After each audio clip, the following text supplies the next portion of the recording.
In the glow of chandeliers and shattered champagne glass, she kneels alone on a marble floor, blood on her hands, shame in her throat, and a child growing inside her that no one knows about. Across the ballroom, Luca Salvatore watches. He says almost nothing, yet the air changes the moment his eyes land on her, a waitress on the verge of collapse. A man built like a threat, a marriage already rotting in darkness, and when he lifts her from the edge of ruin and takes her into a world of penthouses, bodyguards, secrets, and ruthless promises, the story stops being about escape and becomes a devastating question of surrender. Is he her greatest danger or the only man willing to go to war for her? It all kicks off with her hand just deciding to nope out, sending a pricey champagne flute on a one-way trip to the floor. Time slows down around the falling glass, a last flash of fancy before it obliterates itself on the marble. The sound is like a gunshot, totally killing the ballroom vibe. Instantly, 200 pairs of eyes lock onto her, the absolute epicenter of this epic fail. A server, drowning in a uniform that isn't hers, is frozen by pure screw-up and shame. "My apologies," she whispers, kneeling down, her fingers meeting sharp glass as her own blood mixes with the spill. The reek of expensive, wasted booze makes her gut churn. A supervisor's voice slices through the quiet. "Leave it!" Marcus, the manager, just jerks his head toward the kitchen, a silent order to get lost. She gets up, clutching her bleeding hand, the uniform feeling like a cage. She'd asked for a bigger size last week, but got shot down. She's been stuck in this thing for 6 months. The secret pregnancy making her anxious is also making her body impossible to hide. Now 3 months along, she's been blaming the nonstop nausea on food poisoning. Lying has become her main skill. Hiding her stomach with shirts, perfect posture, a daily act for her husband. David being clueless is the only thing keeping her sane. The kitchen's harsh light is an attack after the ballroom's glow. She watches her blood swirl down the drain, her exhausted face staring back from the metal. Dark circles are eating her eyes, making her blonde hair look dead. At 26, she looks more beat down than a 40-year-old. "You're contaminating my floor," Chef Antoine says, not even looking up. "First aid or get out, your choice." His casual cruelty was basically his signature spice. She's been grinding here for 2 years, ever since David's pharma paycheck couldn't cover his secret gambling habit. Pressing a towel to the cut, another wave of sickness hits. She breathes in the kitchen smells, truffles, seared meat, and something else. It's cigarette smoke drifting from a side door. The whole building feels toxic, totally hostile to the life she's carrying. But home's no better. It's a 1-bedroom apartment that smells like mildew and quiet, soul-crushing defeat. Home is just David passed out on the sofa, barricaded by empty bottles. It's a drawer full of angry red letters she has to hide. She married him at 22, thinking love could fix anything. 4 years later, she knows love is just the starting line. She gets it now. Love can't survive being ignored, being slowly erased. His eyes look right through her now, confirming she's basically a ghost. And the kid isn't his. A truth that stabs her soul. Born one night when she was lonely and just needed to be seen. The scene was a hotel bar, the booze helping after David's usual text. "Working late, babe, don't wait up." For the 100th time, some random dude's attention made her feel real.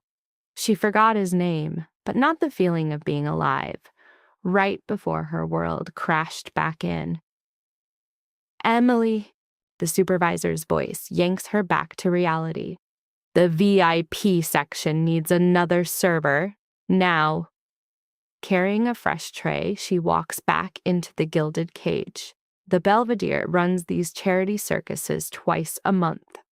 Rich people pay $1,000 a plate for status, while servers fight for tips to make rent. Velvet ropes fence off the VIPs, a soft wall between 2 different planets. She stares at the floor, trying to go invisible to avoid another screw-up. That's when she clocks a unique smell. Sandalwood, mixed with something darker, totally magnetic. The scent is masculine and expensive, maybe leather or cedar, and it cuts right through the other perfumes, forcing her to look up. He's at the main table, surrounded by suits, but he's the only one she sees. His face is like a damn Renaissance painting, dark hair slicked back. The guy's got killer cheekbones, a jawline that could cut glass, and the hint of a smirk. He can't be older than 30, but he radiates an authority that makes the air feel thick. His charcoal suit is tailored to a body that looks like it knows how to handle itself. But his eyes are what stop her cold. They're storm cloud gray and aimed right at her. The oxygen just vanishes from her lungs. The tray starts to shake, the glasses rattling. His gaze sweeps over her, from her face to her bandaged hand and back, leaving a trail of heat. Someone at his table says something, breaking the spell and setting her free. She lets out a shaky breath and steps forward, setting down glasses with trembling hands. Careful. His voice is a low rumble. His hand flashes out, steadying the tray just before it tips. The brief touch of his skin sends a shock wave up her arm. She jerks back instantly. "My apologies, sir." "Your hand is bleeding." It's a statement, not a question. Up close, she sees silver cufflinks, a pricey watch, and a tiny scar cutting through his left eyebrow. This dude radiates both money and danger. "It's nothing," she says. "Just a small cut from the glass you dropped." Another statement, confirming he saw the whole disaster. "Sit." "I can't. I'm working. Sit." The word is quiet, but has the force of a command. His men make a space. One with an earpiece produces a chair out of nowhere. Her body moves before her brain can argue. With the tray in her lap, he unwraps the bloody towel. His movements are clinical, examining the cuts with laser focus. "Dante," he says without looking up. "The medical kit." The big guy moves instantly. The stranger's thumb then finds the frantic pulse in her wrist. She feels like he can read her hammering heart, the panic signals it's sending. The fear isn't of him, but of this insane, total focus on her. "You are pale," he observes. "When was your last meal?" "I'm fine." "That is the second lie you have offered me in as many minutes." He lifts his gaze, a deliberate move to trap her. "I dislike dishonesty, Piccolola." The Italian pet name is a calculated, intimate shot across the bow. Her instinct to bolt wars with a paralyzing stillness. She recognizes this type of predator, one who controls you just by being there. Still, she doesn't move. Dante is back with a black leather case. The man, whose name she still doesn't know, opens it, revealing pro-level medical gear. He cleans her cuts, his touch surprisingly gentle as he puts on a bandage. "Your name?" he asks. "Emily." The word just falls out of her. "Emily," he repeats like he's testing its flavor. "I am Mr. Salvatore." Just then, Marcus appears, looking like he's about to have a heart attack. "My apologies for this. The employee will be disciplined." "She will not," Salvatore says, his gray eyes glued to Emily. "In fact, I am reassigning her. Emily will be attending to my table exclusively for the rest of the night." "Of course, whatever you wish." "Alone." That one word shuts Marcus up for good. Everyone else may withdraw. It was an order, not an option. Marcus scrambles away. The other staff vanish. Even Salvatore's men back off, creating a perimeter of fake privacy. They were now completely alone in a room packed with hundreds of people. "You don't need to," she starts. "Answer me this, Emily." He leans back, his assessing stare making her feel totally exposed. "Are you afraid of me?" Every rational part of her brain screams yes. He registers as a walking threat. But the question needs the truth. No, she whispers. His smile is slow, like he knows everything. You ought to be. Before she can even process that, her stomach lurches violently. She slaps a hand over her mouth, fighting back a wave of sick. Not here? Not now. Please, her brain begs. Emily, his tone sharpens. Is there a problem? No, A sudden move makes her world spin. The room warps, the tray smashes to the floor. Before she can faceplant, strong arms catch her, pulling her against his solid chest. Dante, the car! Sir, it's fine. But her vision is already tunneling into black. She can't even remember her last meal. Her constant sickness has made eating a nightmare. Her last sensation before blacking out is being lifted by a man with insane strength. His sandalwood scent, a weird mix of rescue and pure menace. She wakes up inside a high-end car. The smell of rich leather, reflections on chrome, and the deep hum of the engine are totally disorienting. Her brain struggles to connect the dots between the ballroom floor and being trapped in this moving luxury box. Gently, a voice full of smoke and authority orders. Remain still.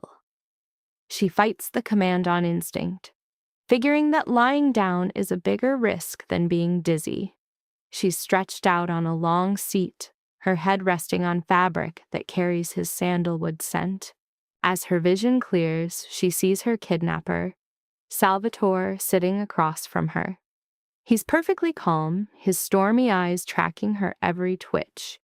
His jacket is gone, showing off powerful, tattooed forearms that scream he's not some desk jockey. Ink covers his skin. Where are you taking me? She asks, her voice all scratchy. He holds out a crystal glass of water. Drink. Logic says to refuse, but a deeper instinct to just obey takes over. She takes it with her bandaged hand and sips.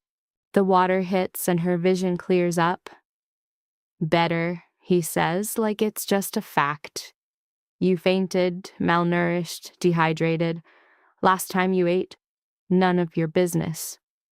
Became my business when you dropped into my arms, Piccolola. He leans in, a total power move. Answer me. His tone just shatters her defenses. Yesterday, maybe. A muscle in his jaw pops. You, maybe. I work 2 jobs, I forget. People don't just forget to eat. His eyes dart down to her stomach for a split second, asking a very specific question. Not without a reason, a wave of pure ice washes over her. There's no way he could know her secret, the one that's a constant, terrifying dread. But his stare is so intense, it feels like it could slice right through her and see the new life inside. I need to go, she says, her voice shaky as she puts the glass down, trying to grab some control. My husband's waiting for me. The whole car turns ice cold. Husband? He spits the word out like it's poison. Funny, I don't see a ring. She automatically hides her bare finger, a dead giveaway. She pawned it 2 months ago for rent money. I take it off for work. Don't. That one word cracks like a whip. I warned you about lying to me. A thick, heavy silence falls. Outside the tinted glass, fancy streets she's never seen before slide by. A tiny seed of panic starts sprouting in her chest. Where are we going? Somewhere you'll finally get a decent meal. His thumbs are flying over his phone screen. I've called my doctor. He's on his way to check you out. No. The word rips out of her, way too sharp. I don't need a doctor, just take me back. His eyes narrow. Her hardcore refusal to get help makes no sense to him. You passed out. I'm fine, she pleads, her voice getting thin with panic. A doctor would find everything, asking questions she can't possibly answer. Please, just let me go. And run home? To the husband who lets you starve? His voice is pure silk and venom. The guy who watches you work 2 jobs and doesn't notice his own ring is missing? You don't know a thing about my life. I know you're lying to yourself. He tilts his head, watching her like some weird science experiment. I know you're defending a man who gives you nothing, and whatever secret you're carrying, Piccolola, it is eating you alive. Tears sting her eyes, but she refuses to let them fall.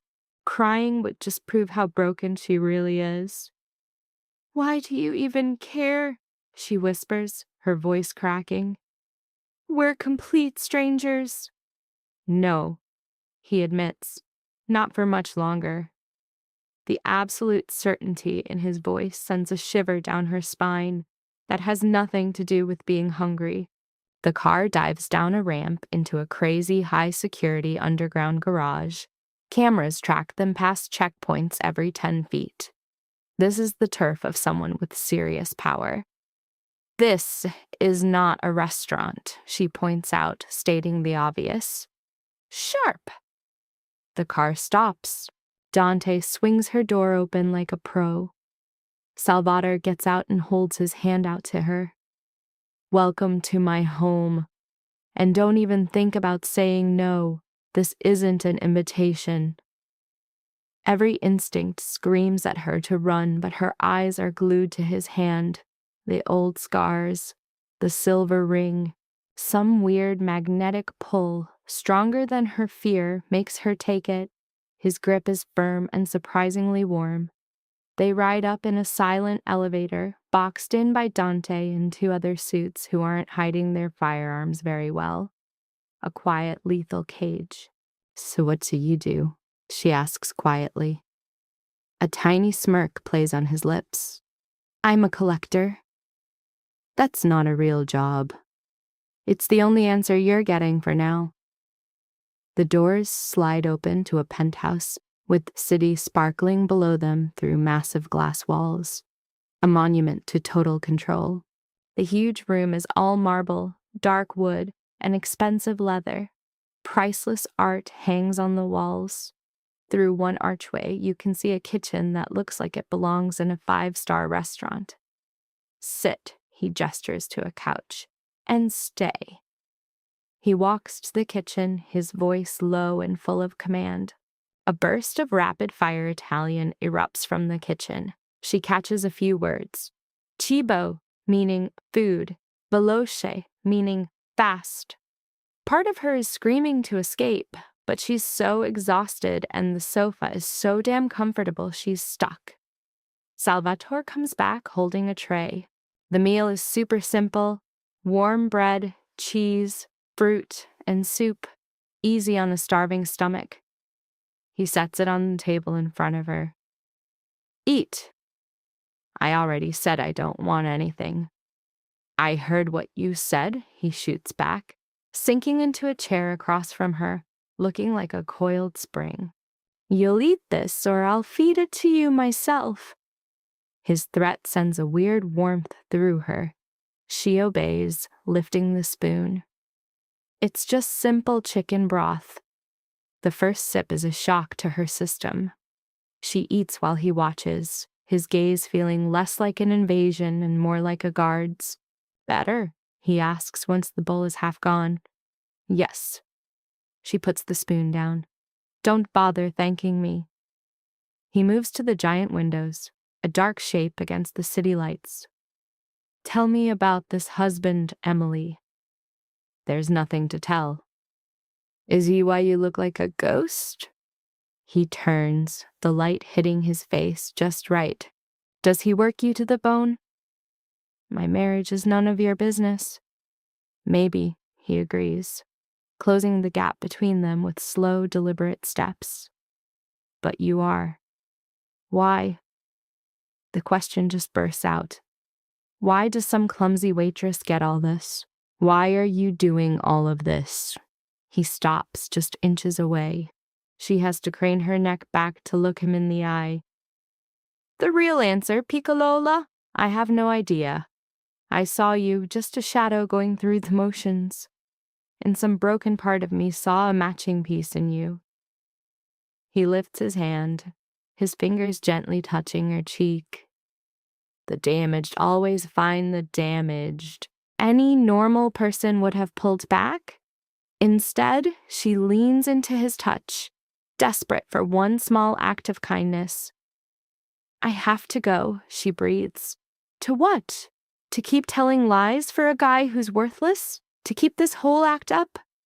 His thumb brushes her bottom lip, making her tremble. Stay, just for tonight. I can't, or won't. Her phone buzzes, shattering the moment. Her hands shake when she sees 3 missed calls from David. Cold terror floods her. Salvatore reads the panic on her face. The warmth in his eyes instantly freezes. Answer him. What?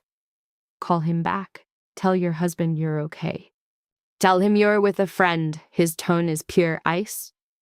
And tomorrow morning, you're going to tell me exactly what at home terrifies you this much. You don't have the right to. I have every right. He stands up, stepping away. Dante will show you to your room. We'll talk tomorrow. He sees she's not moving and gives a cold, sharp smile. He explains very calmly that he'll be watching her, that he'll dig up the truth with or without her help. It's not a threat, it's just what's going to happen. She trembles, calling him crazy. He doesn't bother to deny it. He ends the conversation by turning his back, leaving his final one-word diagnosis hanging in the air. Drowning. The mission is clear. Make the call, get some sleep, and get ready for her entire life to be flipped upside down.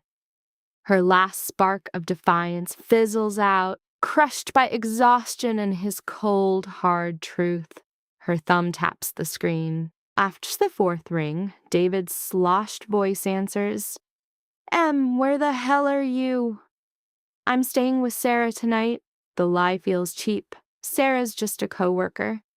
One of her kids is sick. She needed help. Whatever. She can hear a TV and clinking ice in the background. Just don't wake me up when you get in. He hangs up before she can even say anything. She just stares at the dark phone, a huge emptiness opening up inside her as she finally admits her marriage is a rotting corpse. Salvatore's reflection watches her from the window, his face unreadable. The guest room is down the hall, he says quietly. 2nd door on the left. You can lock it. I promise you're safe here, Piccolola. Safe from him or from everything else? She doesn't ask. Dante leads her past a row of silent doors to a room big enough to fit her whole apartment inside. There, behind a locked door on a ridiculously soft mattress, she finally breaks, crying like a dam bursting, his promise. Tomorrow it all changes, echoed with a dark finality. She wakes up to bright sun and the smell of coffee. For a second, she has no idea where she is. The sheets are too nice, the room too quiet. Then last night's insanity comes flooding back. The gala collapsing, Salvatore's crazy intense stare and his dark promises. She sits up, checking in with her body. The nausea is still there, a dull, constant ache. On a chair are new, expensive clothes with the tags still on. Her old uniform is gone. The bathroom attached is all marble and chrome, with a shower that's more complicated than her car. She stands under the scalding water, trying to wash off the shock and confusion. Wrapped in a towel that probably costs more than her rent, she spots a pregnancy test on the counter. A massive jolt zaps through her. It's still in the box, right next to a note written in a sharp, masculine handwriting. Look, you don't have to tell me, but you need to be real with yourself. He already knew, and that realization hit her like a freight train. She dropped onto the toilet lid, the little package on the floor looking like a bomb about to go off. 3 months she'd been running from this, How did this guy tear down all her walls in a single night? Her hands trembled as she ripped the box open. She flashed back to another test. 2 in the morning at some grimy gas station when 2 lines appeared and her life cracked in half. She hadn't told a soul. Not David, not her mom, not even Sarah. This little stick just confirmed the same nightmare. Pregnant. The verdict was in. She slipped into the clothes Salvatore had left, figuring the alternative wasn't an option. They were a perfect fit. Seriously, how did he know her size? The thought made the acid in her gut churn. In the daylight, the apartment had a whole different vibe. It felt less like a fortress and more like a place someone actually lived. Stacks of Italian and English books were everywhere. A laptop was open, and 3 coffee cups in the sink screamed he'd been up scheming for hours. She found him out on the terrace. He was on his phone, spitting Italian that was fast and smooth, like violence wrapped in velvet. Sunlight carved out the black of his hair and the hard line of his jaw. He was in dark jeans and a black Henley, clinging to a body she knew firsthand was solid muscle. His eyes locked on hers, and he held up one finger to signal for a minute, ending his call with a tone that was a quiet, deadly promise. With the call done, he zeroed in on her. "You're awake," he said, stating a fact, not asking a question because this guy was never uncertain.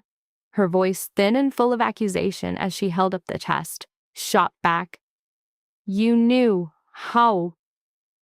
His answer was a cold, hard list of facts. Her pale skin, her exhaustion, the scent of fear, and her refusal to see a doctor. On top of that, he added, you touch your stomach when you think no one is looking. It wasn't a hard puzzle to solve. A hot flush of shame burned her cheeks. You had no right to see, to be concerned. He stepped closer, forcing her to consciously fight the urge to back away. Tell me, Emily, does your husband know? No. And why is that? The unspoken truth was a bombshell. It wasn't his kid, the result of a desperate moment in a dead marriage. She was a coward, running from the consequences of one single mistake. It's complicated, was the lame excuse she threw out. Complicated? His laugh was a sharp, bitter sound. An interesting word choice. He turned to the railing, his knuckles white. Is the child his? The question hung between them, sharp as a blade. Why do you care? Her voice was barely a whisper. You don't know me. You owe me nothing. Answer the question. No. The word was ripped right out of her. It's not his. He doesn't know, and I have to leave before... Before what? He spun to face her, the intensity in his eyes stealing her breath. Before you go back to working yourself into an early grave? Before you collapse again? Before you have to decide between food and rent? That is my life, she cried, the dam inside her finally breaking. That is my reality. You can't just stroll in with your money and your power and fix it out of pity. Pity? His laugh had a dangerous edge to it. You think I pity you? Then what is this? She gestured wildly at the luxury apartment, at him. Why am I here? What do you want from me? In 2 long strides, he closed the distance, pinning her to the railing without even touching her. His presence was a physical force, radiating heat and the faint smell of sandalwood. I want, he began, his voice dropping low, to understand what put that terror in your eyes. I want to know who taught you to believe you're worthless. And I want to understand the sickness of a man who lets his own wife waste away while he stopped, his jaw tight. But more than anything, Piccola, I want to know why you protect him. I'm not. You lied to him. then let him hang up on you like you were garbage. His hand came up, his fingers gently brushing through her damp hair. Tell me I'm wrong. She couldn't. The truth was written all over her face. He doesn't hit me, she whispered. It's not that kind of marriage. Damage comes in many forms, Emily. Fists are just the most obvious kind. His thumb lightly traced her cheek. Does he know that you're drowning? He has his own problems. That's not an answer. What do you want me to admit? Tears blurred her vision, that their marriage is a complete sham, that she made a huge mistake and is pregnant by another man, that she's so exhausted she can barely function, that she works 2 jobs and is still starving. That fear is her only companion. Yes, he pressed his forehead against hers. Say it all. Stop pretending you've got this. I can't afford to fall apart, she wept. I have to keep going. I have to fix this. I'm supposed to. You're not supposed to do any of it alone anymore. You don't even know me. Then let me. His hands framed her face, his thumbs wiping away tears she hadn't realized were falling. Let me help you. Why? The question was just a puff of air.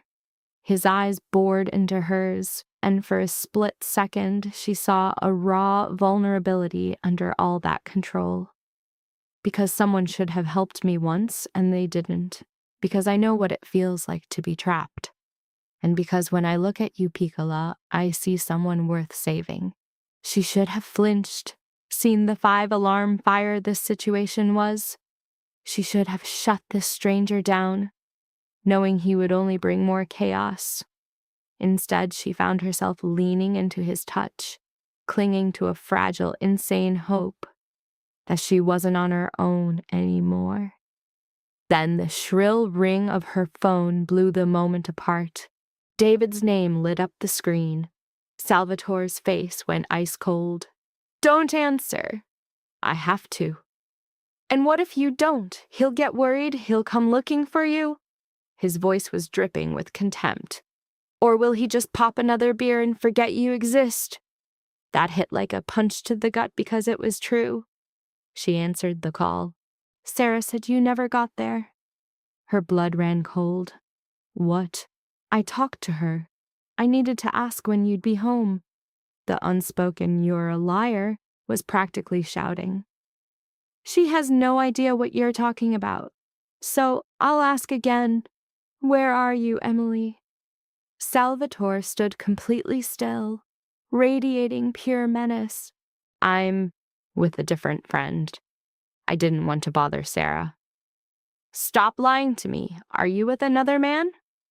David's voice started to rise. Is that what's going on?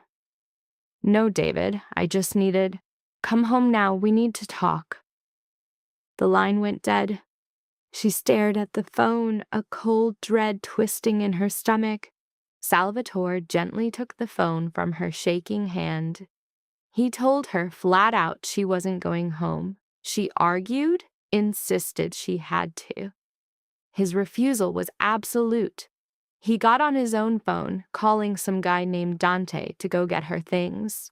Her stay here was permanent, a declaration that sent her into a panic. You can't keep me here. I have a life, things to do. He watched her with a cool expression. You have a husband who checks your alibis and summons you like property. His look was like steel. The line isn't between living and dying. It's between having a life and being in a cage. He challenged her to explain why she'd go back to a guy who clearly couldn't care less if she lived or died. Her defense was a raw confession fueled by 3 things: being pregnant, broke, and scared to death. Because I have no other choice. She's spouting the victim's paradox, confusing the cage she knows with actual safety. His voice, now dangerously soft, began to tear that illusion to shreds. Did she honestly expect him to forgive her, to change? Or was she just waiting for him to finally destroy her?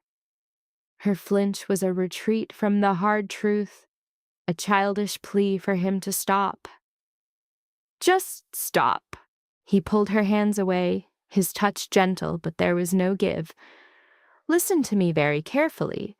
Your husband called your friend to check your story. That means he's suspicious.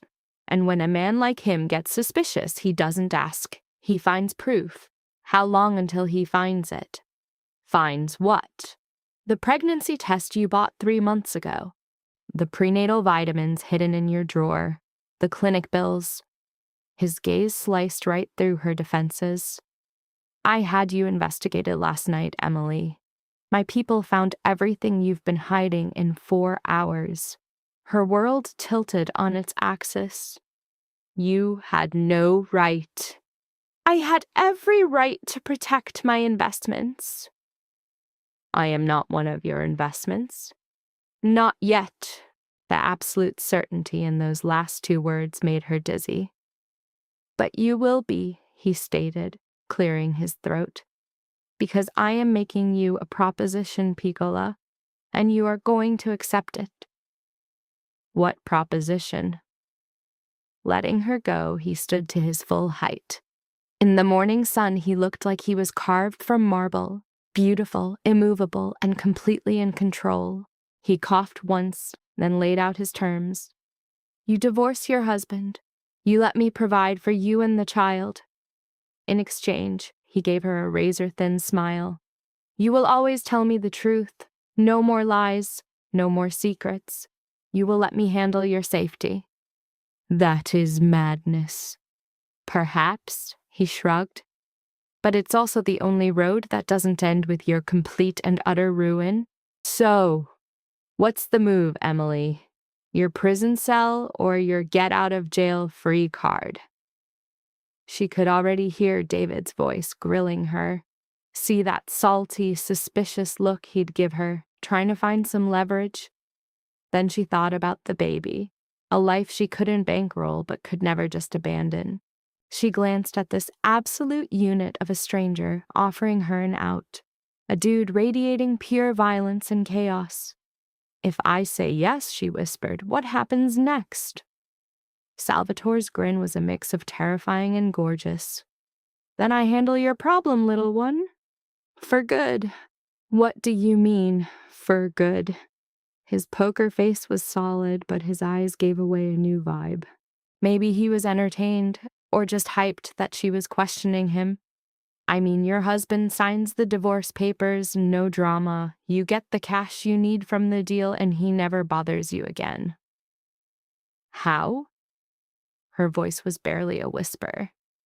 How can you promise that? Because guys like David only speak one language. Fear. He said it casually, like he was talking about the forecast. And I'm a freaking expert at making people afraid. Every fiber of her being should have been screaming to bail. But a broken part of her, the exhausted, desperate part she'd buried for years, just wanted to tap out. It wanted to dump her problems on this handsome monster and let him solve them his own brutal way. I can't ask you to do that, she managed. You're not asking. I'm offering. He strolled to a patio table, pouring coffee she hadn't even noticed. Sit. Eat. You haven't had anything. On a plate was a lineup of pastries, cornetti and some other stuff she couldn't name, all smelling like heaven. Her stomach ratted her out instantly. You're trying to distract me with food, she called him out. Is it working? His smile was quick and real, changing his whole face, making him look younger, almost like a kid. Then it was gone, and the mask was back. Sit down, Emily. She did it because her legs were jelly, her brain was glitching, and none of this made any sense. She grabbed a cornetto, tearing off a little bit. The pastry basically dissolved on her tongue, a little piece of a life she couldn't have. Was it good, he asked. Insane. She savored every bite, a feeling of pure bliss she'd forgotten. Where did you get these? A personal baker drops them off every morning. He watched her eat with that same predator focus from last night, her simple hunger feeding something way deeper in him. A Neapolitan artisan, he said, makes them by hand. Of course, the whole situation was so insane she almost started laughing like a maniac. A private baker was just normal for him. Why are you surprised? You look bothered. I'm just bugging out. She puts the pastry down. Yesterday, she was a waitress. Now she's eating on a skyscraper balcony while the sky offers to... The words just died. Offer to what, little one? He moved in closer. Say it. To blow up my life, to take away all my choices, to treat me like a kid who can't decide anything for herself? Is that what you think I'm doing, isn't it? A thick silence hung in the air as his intense gray eyes picked her apart. Let me tell you a little story, he finally said. When I was 16, my dad made a deal with some very bad men. When he couldn't pay, they took something else instead. A muscle in his jaw clenched. They took my mother. They beat her until she stopped moving and left her in our kitchen as a message. Emily forgot how to breathe. Salvatore, I begged everyone for help, family, friends, the cops. Not a single one of them stepped up. They were all paralyzed by fear. His knuckles went white on the table. So I handled it myself. I found the guys who did it. I got payback. And I made sure the people who enabled them got a taste, too. How old were you? 16. His eyes locked on hers. Old enough to get that sometimes salvation comes from violence. That to protect what you love, you have to become a nightmare. And just like that, it all clicked. The tattoos, the security, the pure fear he commanded. What are you, Salvatore? I am a man who keeps his promises. His hand covered hers on the table. I don't need you to like me, Emily. I'm not even asking you to trust me. I'm just asking for the green light to fix your messed up life, to put you back together. And what do you get out of it? His thumb traced circles right over her pulse. The satisfaction of seeing you safe, fed, and with a roof over your head. His eyes dropped to her stomach. Of knowing your child is taken care of. There's no way you'd want another man's kid. Why not?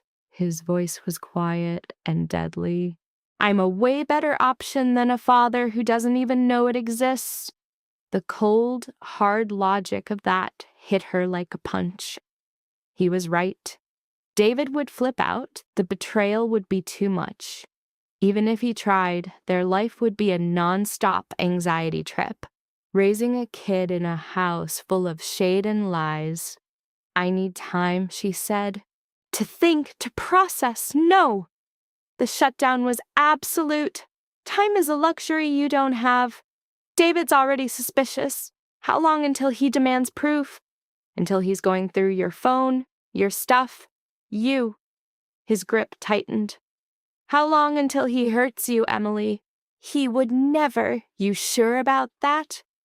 Salvatore's stare was ice cold. Sure enough to bet your life on it?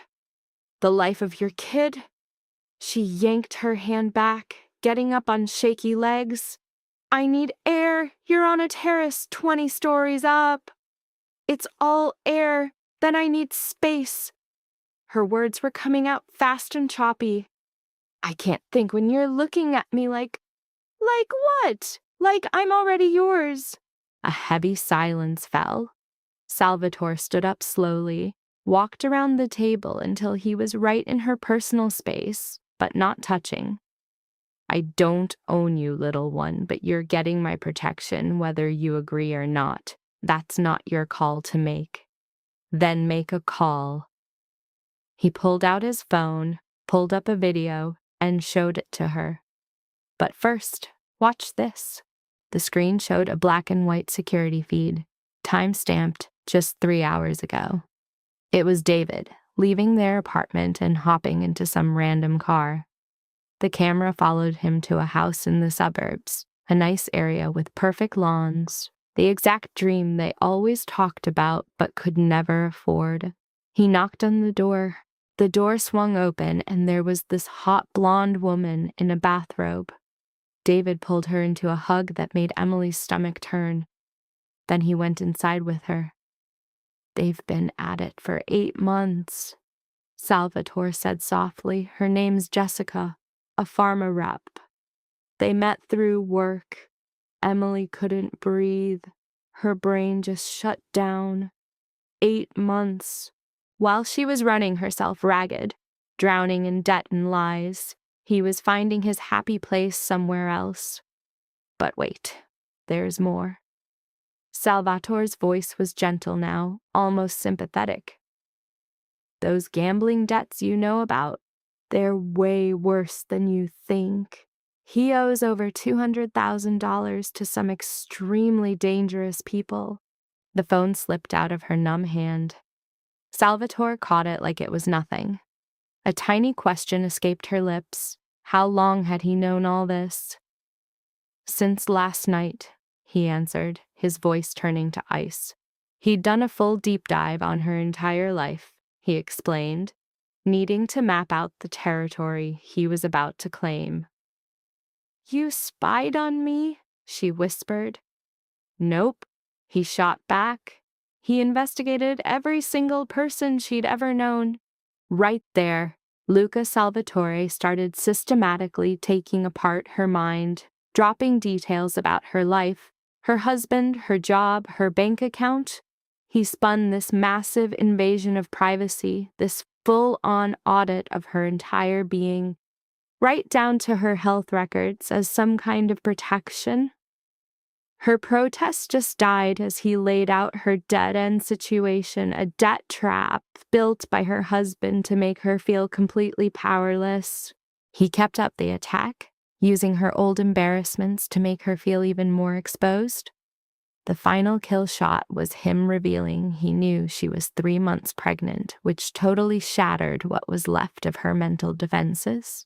Her broken plea to stop was the last stand for any boundaries that were about to be completely erased.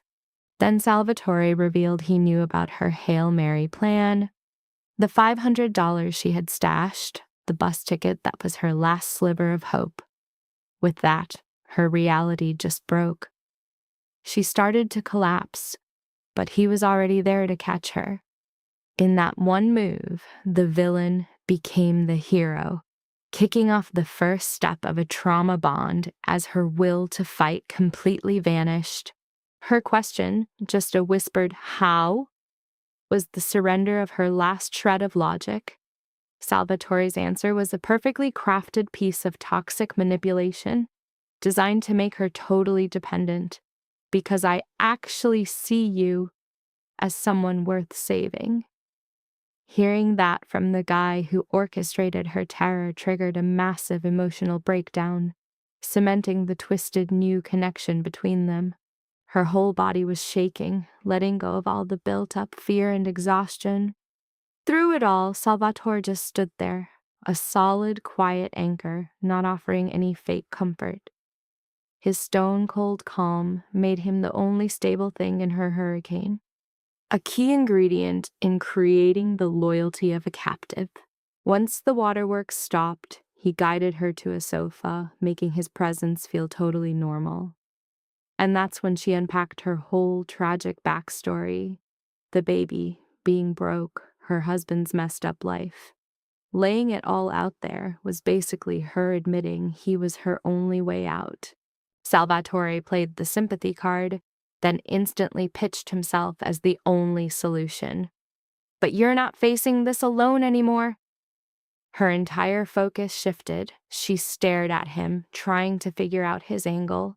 A total telltale sign a trauma bond was forming.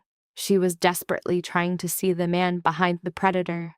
Answering the question in her eyes, he spun a massive fantasy about his own dark past. He cooked up this bogus, damaged people get each other narrative, painting his obsessive hunt for her as some heroic rescue. This was a flawless performance by a narcissist with a god complex. To seal their twisted new bond, Salvatore laid out a made-up history of his own trauma. He validated her fear, calling it a survival instinct, then immediately switched to laying down the hard rules for their new life together. He made it clear this was forever and demanded her total surrender. He laid out the grim terms of their deal. He provides everything, protects her from everyone, and in exchange, her entire life belongs to him. He dressed up possession to sound like protection. But she saw right through it, calling it what it was: ownership. His silence was all the confirmation she needed. She was totally torn. Her brain screamed to run, but her spirit was completely shattered. She justified it all for the baby she was carrying, turning her surrender into a noble sacrifice. This wasn't a choice anymore. It was the only path left. Her quiet okay made Salvatore's eyes flash with a predator's victory. That single word sealed their insane deal. He moved in, and the kiss on her forehead wasn't sweet. It was a brand of ownership. He then declared she was his, a clear warning to anyone who'd dare challenge him. The next 72 hours proved just how terrifyingly efficient Luca Salvatore was at locking down his new prize. The extraction from her old life was a military-grade operation. Day one started with his guy, Dante, sent to grab her stuff while her husband David was out. Everything she owned was moved to a sterile, high-security apartment on the other side of town. In this new world run by Salvatore, she was broke and completely isolated from her past. Her raw panic was the aftershock of a life being ripped out by the roots. Salvatore casually mentioned the lease was paid for 1 year, a power move that shut down any argument. Then he dropped the bomb that his guy had already confronted David, ending the marriage with a stern warning to stay away, completely hijacking her life's narrative. The way Salvatore said he clarified things with her husband was dripping with menace, a dark hint her mind chose to ignore just to survive. On day 2, a lawyer showed up, a woman so powerful it was obvious he was deploying his entire arsenal. The lawyer, Victoria Chen, slammed down divorce papers with absolutely brutal terms. When the patient hesitated, the lawyer whipped out proof of the husband's cheating, plus some additional leverage from Salvatore, implying threats that were way outside the law. On day 3, the doctor came to the apartment. A private physician, Dr. Rossi, did a checkup, which just made her feel even more trapped. A portable ultrasound showed she was 13 weeks along, a procedure Salvatore watched like an owner inspecting his property. Even though the baby was fine, the patient was diagnosed as malnourished. The doctor called her Salvatore's pet name, Piccolola, a public announcement that he owned both her and the unborn child, proving even the doctor was part of his world. Throughout the entire checkup, Salvatore just watched with the cold detachment of a proprietor. When the doctor made a comment, he corrected her, saying his actions weren't spoiling, but providing. The word choice was key. It framed his control as ownership, not love. By the 4th day, the divorce was finalized without her even being there, a move by Salvatore to shield her from any drama. His lawyer confirmed that David had signed the papers at 3 in the afternoon, officially cutting the last legal tie to her old life. Her now ex-husband hadn't put up a fight. He'd sent an apology through the lawyer, even mentioning his mistress was 4 months pregnant. This little detail, delivered with cold precision, was meant to be the final, clean break. The patient's reaction was just nothing. A total emotional flatline from all the psychological abuse. The betrayal felt distant, like it happened to someone else. Trapped in her fancy new cage, she couldn't feel a thing. A classic sign of being in complete shock. Salvatore's timing was so perfect it was creepy, suggesting he was always watching, always knowing exactly when she'd break. This just cemented his godlike control and her total dependence. He instantly shot down her automatic, "I'm fine," refusing to let her hide. He correctly diagnosed her numbness, not as sadness for her ex, but as her failure to perform the grief everyone expected.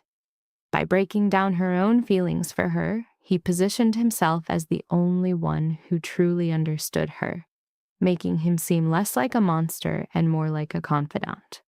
When she asked how he knew, he just chalked it up to attention, a romantic way of saying obsessive surveillance. He then mapped out her entire psyche with terrifying accuracy. Her fear of being free, of being alone, of being touched. He listed every single one of her broken pieces. He finished his psychoanalysis by naming her biggest fear, that he would just be the next guy to hurt her. The confession that followed was a masterclass in manipulation. He reframed his dark obsession as some epic, irresistible force, turning their trauma bond into destiny itself. He claimed he saw his own pain in her eyes, a shared suffering he called drowning in plain sight. He said her brokenness was the very thing that drove him to do all this. Then he touched her, framing her face in a move designed to shatter her defenses and force intimacy in a single day. He could see the war in her eyes. Everything was moving too fast. His control was too real. By saying her own fears out loud and calling himself insane or controlling, he tore down her walls one by one. He spoke only of forever, a complete commitment that proved she wasn't just some fling. Her weak protest, "You barely know me," was completely ignored. Luca didn't see weakness. He saw a survivor who had been hardened by her messed up marriage. He twisted her fear for this baby into bravery, her caution into kindness. Pressing his forehead to hers was an overwhelming power play meant to shut down all rational thought. He swore this twisted, beautiful process of learning her would never end. Words failed her, totally lost in the storm inside her head. So he spoke for her, a dangerous little smile playing on his lips as he asked the question for her. "Like I'm falling for you?" Her response was a choked yes, which kicked off a laundry list of her own faults. He sliced through her breakdown with one devastating answer. "You have me." He ended her self-hate spiral with a kiss, a calculated move to overload her senses and kill any debate. It started gentle, a test to see if she'd submit. The moment she did, it deepened into an act of possession that sent a shockwave through her. Later, she'd only remember the coffee, his promises, and the deadly poison she willingly drank. All logic dissolved, leaving only the raw feeling of his lips and the solid warmth of his body, which her brain frantically labeled as safe. It was a complete handover of trust from her own gut to him. His question shattered the silence. "Still think this is a bad idea?" A perfect checkmate against her sanity. The next few weeks were a carefully staged play of domestic bliss. Luca was a constant, gentle presence. He set up strict routines for meals and checkups, building a perfect cage of total dependency. At her scans, he took charge, his questions asserting his quiet, absolute control over her and the child. Groceries would just appear every week, filled with things she'd barely craved, proving he could anticipate her every need. But this obsessive care came with a fierce, isolating possessiveness. He banned her from working and physically blocked a friend from talking to her, a silent declaration that his world was a closed loop. So get this. Emily's estranged mom calls out of the blue, and what does Luca do? Runs a full-blown shadow op on her, claiming it's a vital precaution. Emily's like, you can't just investigate everyone I talk to. but Luca basically tells her, "Watch me." It wasn't a debate, it was his new policy. "This ain't him being unhinged," he explains. "It's protection." He closes the app on the couch, a total power move, and lays down his one rule, all or nothing, tying it to her very survival.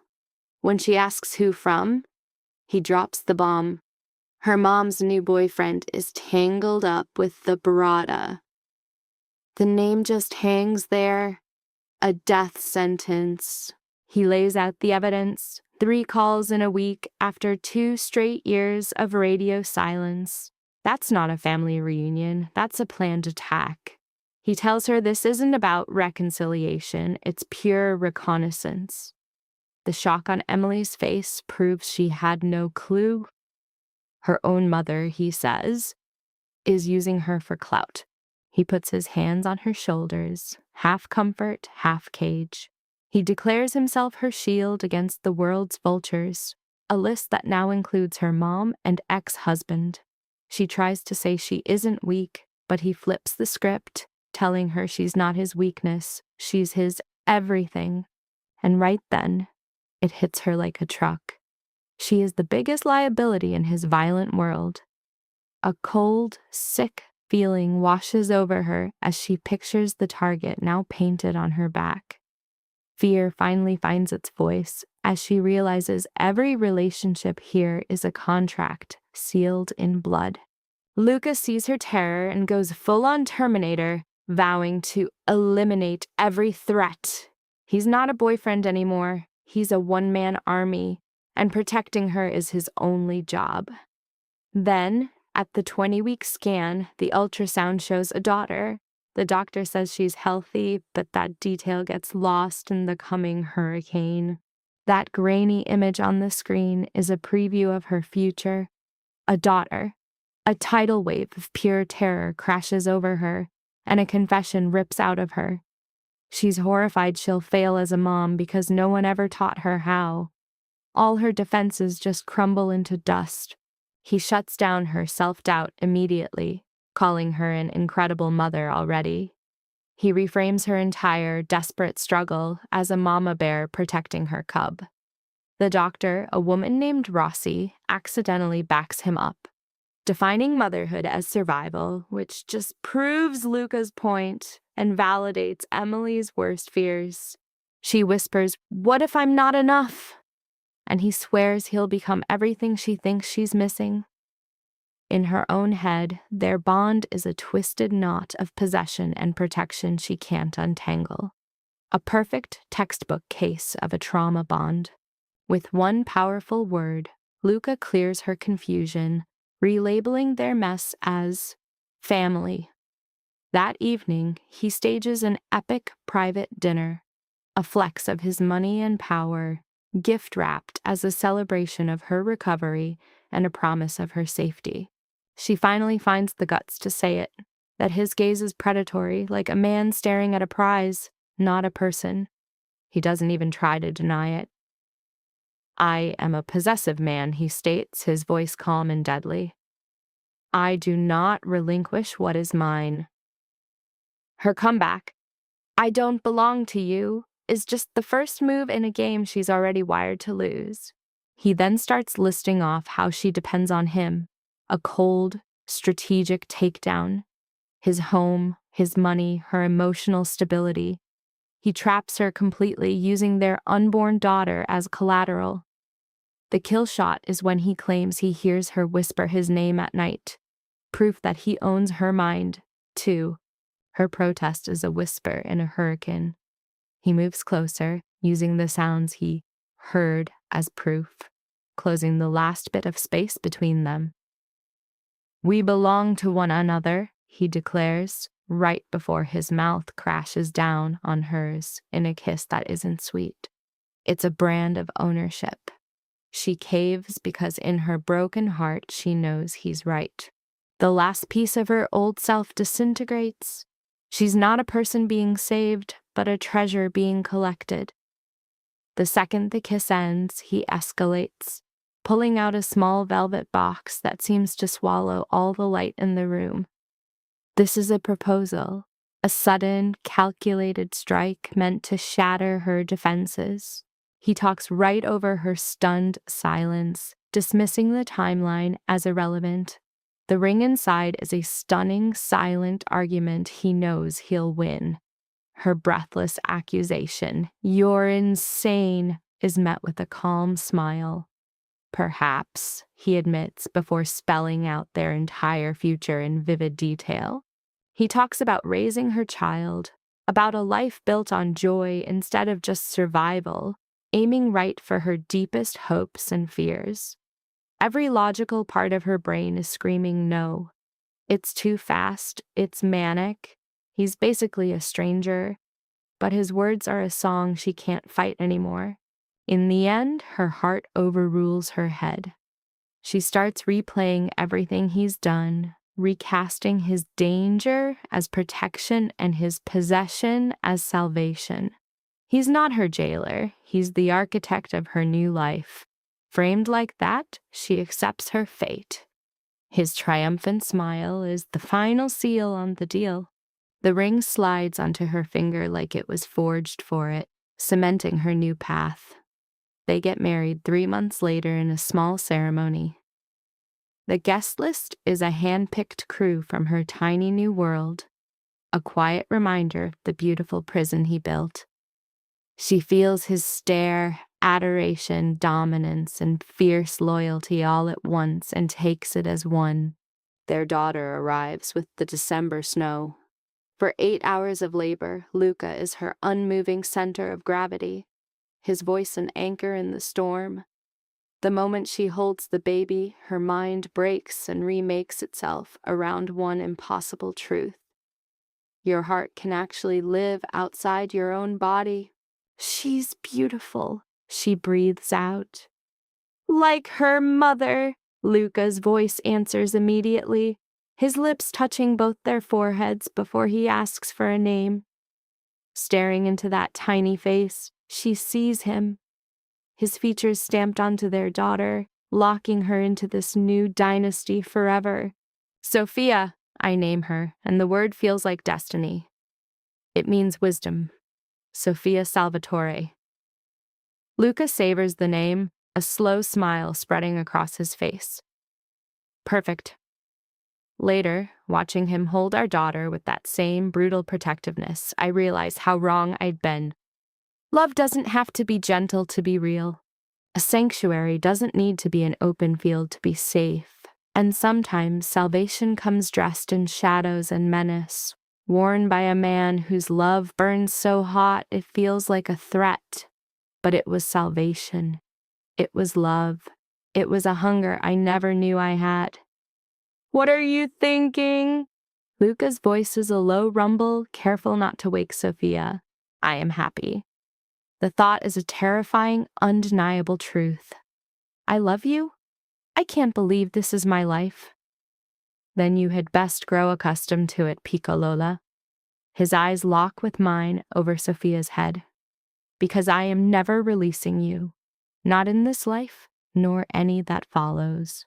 It was a promise, a vow, and I believed him. Luca Salvatore was a predator, but his word was absolute law. He promised he'd be my savior, and he was. He promised to be my armor, and I was never touched again. He promised eternity, and I felt it in my bones that this forever was ours. The life I thought was destroyed had just been reforged into something more incredible than I could have ever dreamed up.